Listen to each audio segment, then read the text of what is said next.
நெத்திலி கருவாடு எப்படி செய்கிறதுன்னு பார்ப்போம்.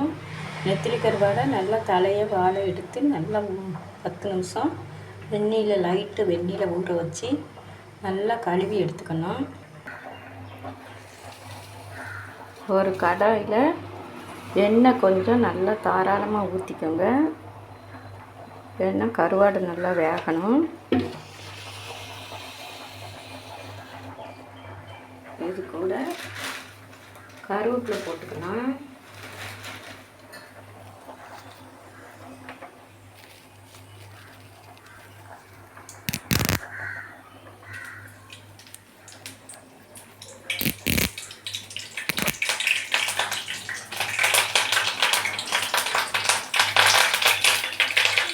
கருவேப்பிலை மட்டும் தாளிக்கிறதுக்கு போட்டால் போதும், நல்ல வாசமாக இருக்கும்.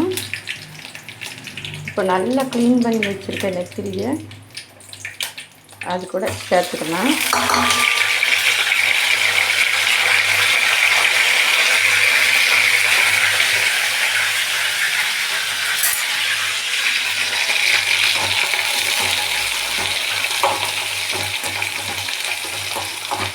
கொஞ்சம் அப்படி வதங்கட்டும். இது கூட லைட்டாக உப்பு சேர்த்துக்கலாம். நெத்திலி கருவாடில் பெருசாக ஒன்றும் ரொம்ப உப்பு கச்சி இருக்காது, அதனால் கொஞ்சம் உப்பு சேர்த்துக்கலாம். இப்போ அது சிம்மில் அப்படி கொஞ்சம் வதங்கட்டும்.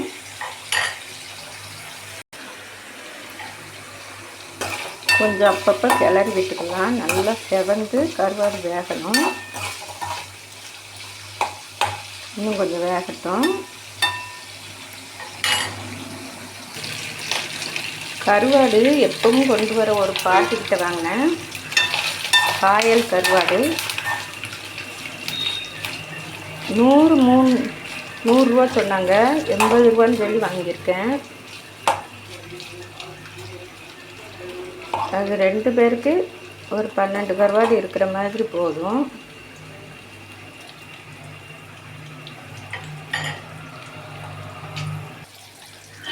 கருவாடு இந்த பதத்தில் முறுமுறுன்னு வதங்கி ஒரு வாசம் வந்துட்டு,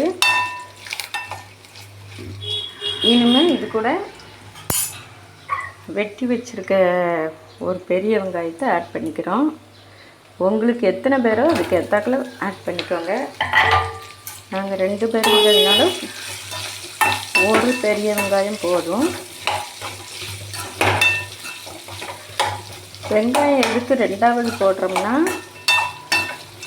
முதல்ல போட்டோம்னா கருவாடு வேகிறதுக்கு முன்னே வெங்காயம் ரொம்ப கருகிரும், எடுத்து நீங்கள் சாப்பிட முடியாது. அதனால் 2வது போடணும். கொஞ்சம் பூண்டு தட்டி வச்சுருக்கேன், அந்த பூண்டை ஆட் பண்ணிக்கலாம். இது கொஞ்சம் வேகட்டும்.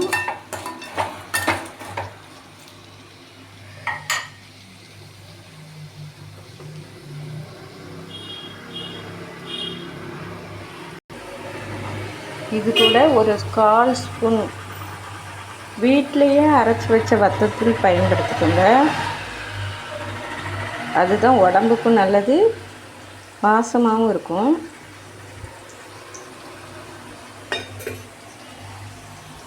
பிறகு இதை நல்லா கிண்டி விட்டுட்டு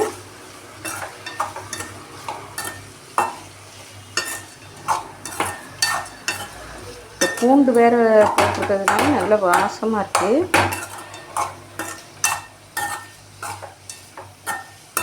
இப்போ நம்ம இதை மூடி வச்சுக்கலாம். நல்லா வேகட்டும் கொஞ்ச நேரம். தண்ணிலாம் சேர்க்க வேண்டியதில்லை. இப்போ நல்லா வெங்காயமும் கருவாடும் நல்லா வெந்த பிறகு இறக்கிக்கிட வேண்டியதான். கமகமக்கும் நெத்திலி கருவாடு பொரியல் ரெடி. உண்டி கொடுத்தோர் உயிர் கொடுத்தோரே, நல்ல கமகமன்னு சமைங்க, நல்லா சாப்பிடுங்க. தியா சேனலை லைக் பண்ணுங்கள், சப்ஸ்கிரைப் பண்ணுங்கள். நம்ம சேனல் நேம் யோகினி டிவி. தேங்க்யூ.